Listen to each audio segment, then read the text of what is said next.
Всем привет любителям лозы.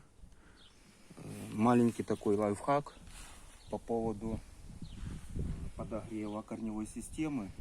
Я использую нашел такой вариант на баночку, на 2. Сушилка для обуви. Использую.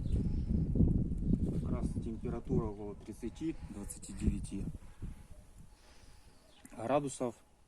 Корневая система где-то выходит что-то такое, такого рода. Можете тоже применять.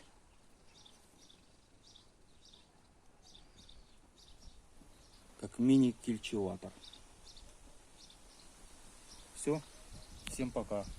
Любителям виноградной лозы.